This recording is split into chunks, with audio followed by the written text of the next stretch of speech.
It is now a few days later, and I'm once again on my way to Iowa.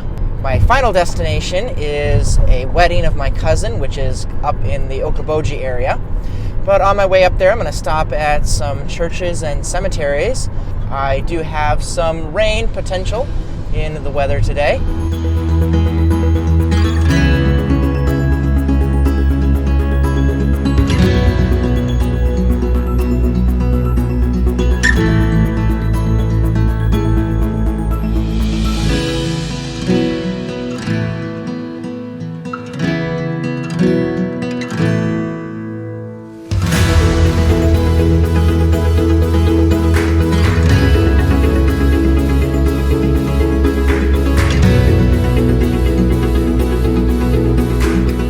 Well, after a kind of rainy morning and visiting churches, since it was a bit too wet to be out in the cemetery, it's now cleared off and I'm at my first cemetery of the day. This is in Hospers, Iowa, St. Anthony Catholic Church Cemetery.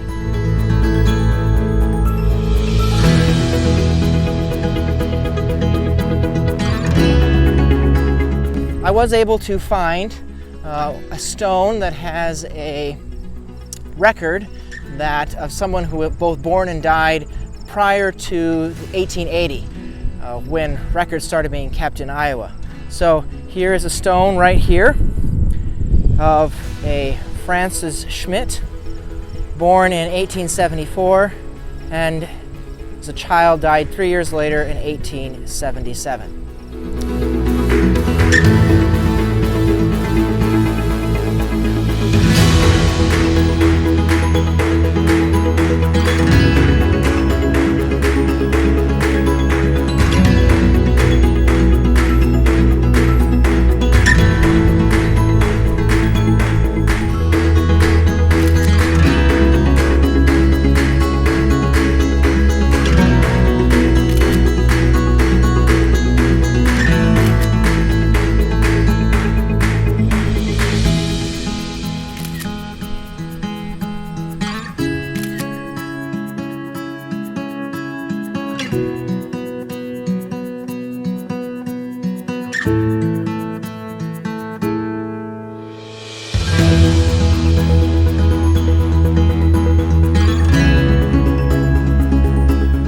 Well, I just finished the little Wilson Township Cemetery, and not but a mile away is this place. This is Hawkeye Point. Hawkeye Point marks the highest point of elevation in the state of Iowa. You can see it's way over here in the northwestern corner of Iowa. And it says on the sign that Hawkeye Point is an elevation of 1,670 feet. So certainly not the highest point in most states by any standard, but for a state like Iowa that is fairly flat, this is the highest point in elevation.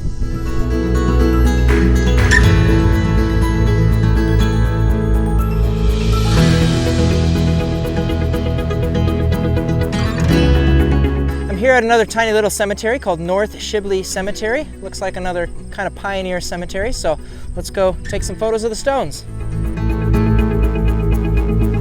I don't know if you can see it very well, but inside this overgrown tree is an old stone. This is going to be a little bit of a challenge, moving all the branches out of the way so they can uncover the stone here. Get my hand out of the photograph. Making sure I get everything in the photo. All right, actually that wasn't as bad, as difficult as I thought it would be. This is the Horton Township Cemetery. Kind of let it go back to prairie, and I'm not sure, it said on the Find a Grave website that there are 15 graves here, but I only really see one stone. We can actually see the name. So we'll take the photo here. Sophie is the name on this one. I can't really read the last name. It's got a long one. And I'll walk around a little bit here and see if I can see anything else, but otherwise that might be it.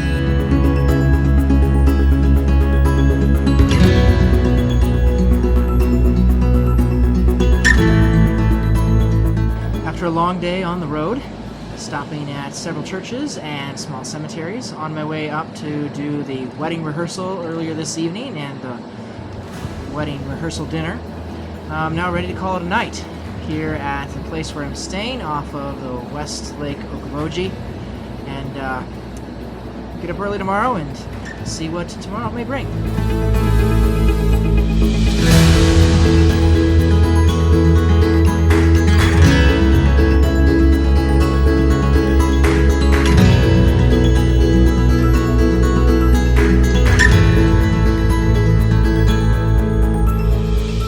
Good morning, it's a new day. Had a little bit of rain this morning, but looks like it's clear enough to be able to do a couple cemeteries this morning before the wedding this afternoon. So this is the Excelsior Township Cemetery. It goes along with a Methodist church that is on the other side of this tree line.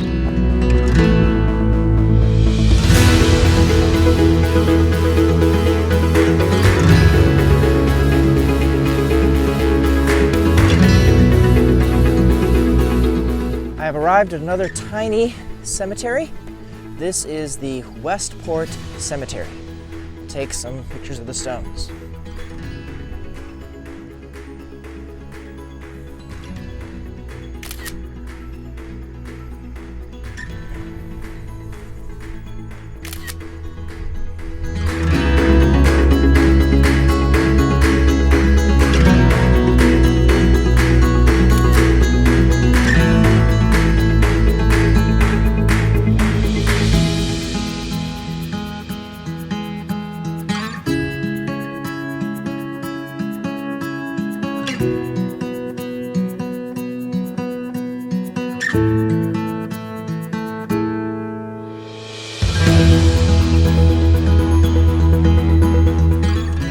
This is Calvary Cemetery, the Catholic cemetery that is associated with the Catholic Church, St. Joseph in Milford, Iowa.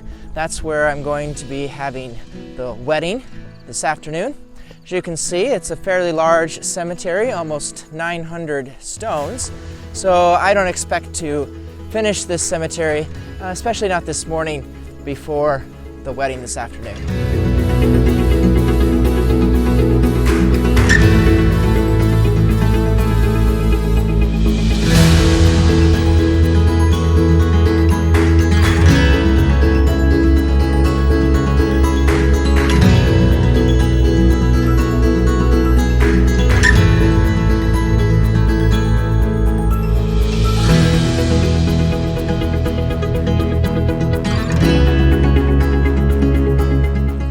Well, I just finished taking photos in Calvary Cemetery. Just in about a little over an hour. Took 700 photos. So not quite as many as I thought there were, and got done a lot quicker than I thought I would.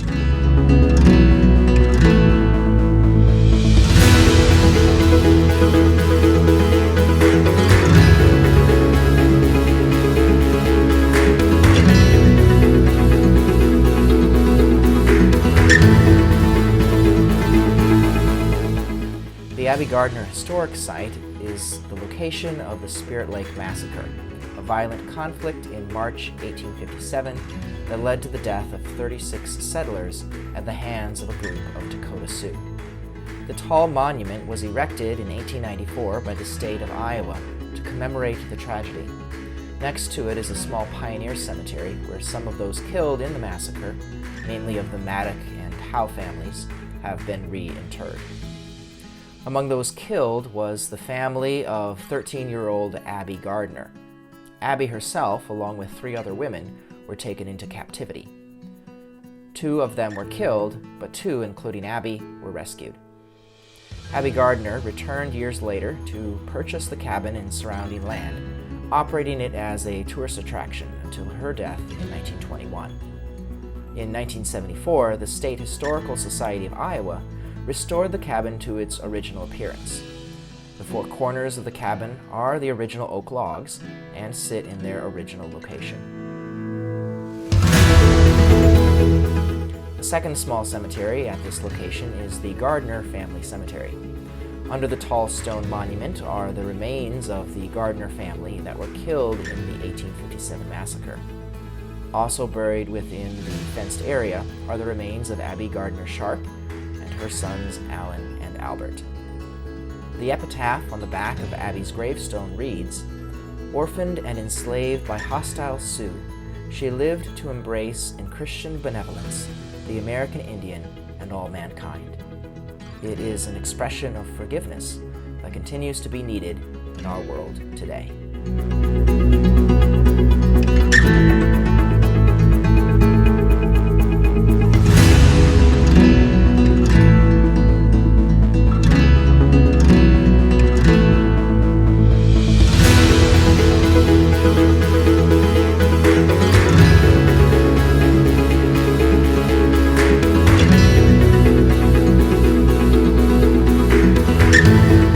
Starting a new day.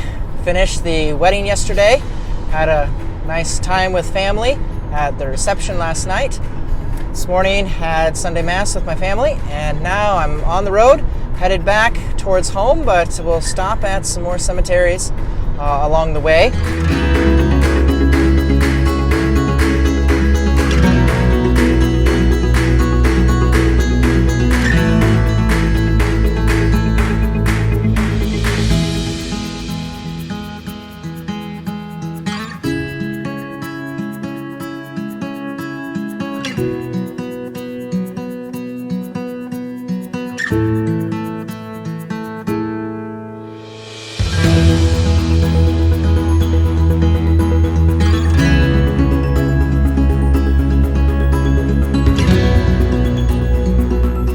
Behind me you can see the First Reformed Church Cemetery here in Clay County, Iowa. Behind me, right here, you can see a kind of reconstructed version of the bell tower of the First Reformed Church. They built this in 2008 to honor the church, the community that was here from 1893 until 2004.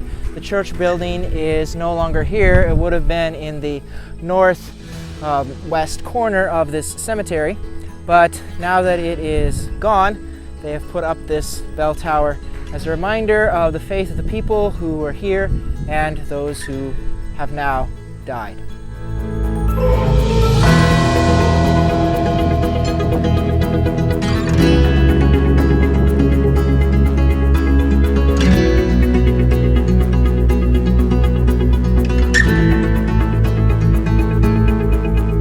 This is the St. Cecilia Catholic Church Cemetery. It goes with the Catholic Church that I just visited here in Sanborn.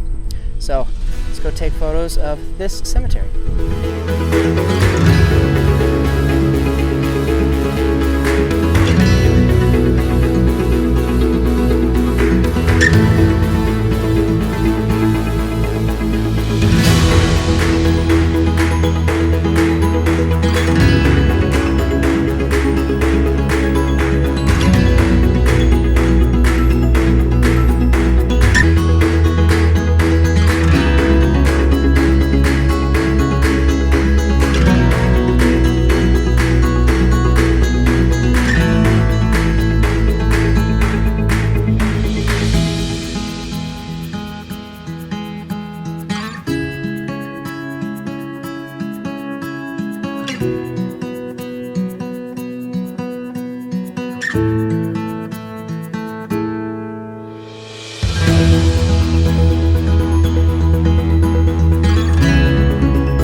This is the Randolph Cemetery.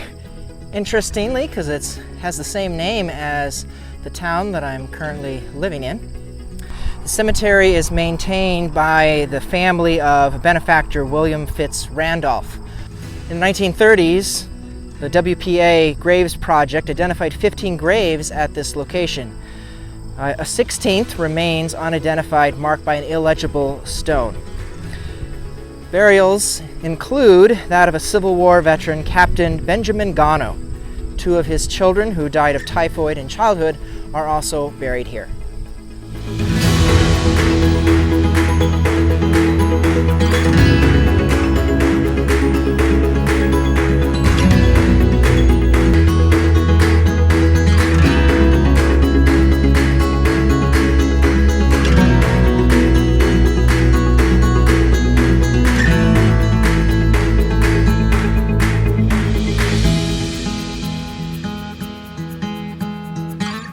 Here at the Elgin Township Cemetery. It's the last cemetery for me for the day. Interestingly, the previous cemetery that I was at has the same name as the town that I'm currently living in, Randolph, but this one has the same name as the town where I was previously assigned as a priest, Elgin. Both of those towns, of course, are in Nebraska, whereas these cemeteries are still here in Iowa.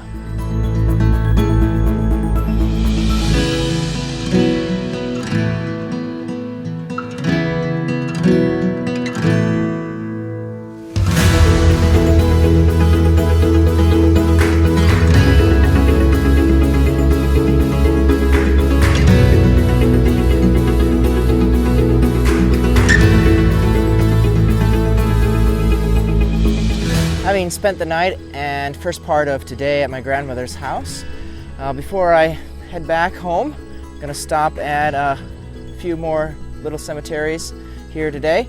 At the Westfield Township Cemetery. And this is in Iowa again, just across the border from South Dakota.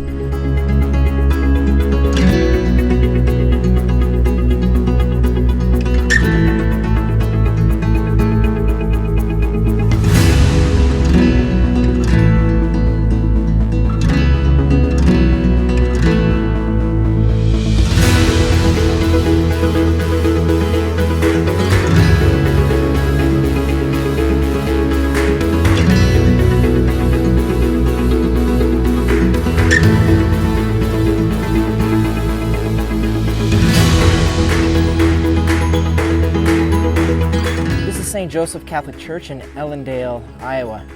I was just at the cemetery that belongs to this church, up the road, about a mile. And the sign at that cemetery said that the first church was named the Perry Creek Catholic Church, and it was located at the site of the cemetery.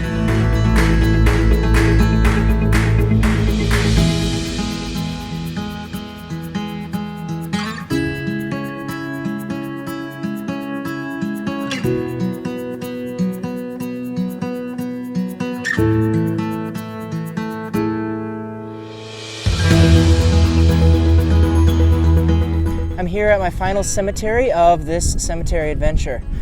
We've gone back to where we started, Sioux City. This is Calvary Cemetery. It's the Catholic cemetery here in town. Very large cemetery, so certainly get nowhere to even starting to finish the cemetery. I just did a number of stones in this section called the Golgotha section here at the top of the hill. Wonderful view overlooking the city behind me. Amongst the Catholic faithful who are buried here, we also find, very fittingly, a number of their shepherds. Behind me we have a row of 10 priests, and off to my side over here we have the 2nd, 3rd, and 4th bishops of the Sioux City Diocese. As I have walked so often among so many people, some of my own faith and others of many other backgrounds, I too have a desire to be a shepherd, to guide people home to eternal pastures. And so being able to walk through the cemeteries helps me to pray for their souls, recall those who have gone before us, with great hope that the Lord will bring us to eternal life with Him.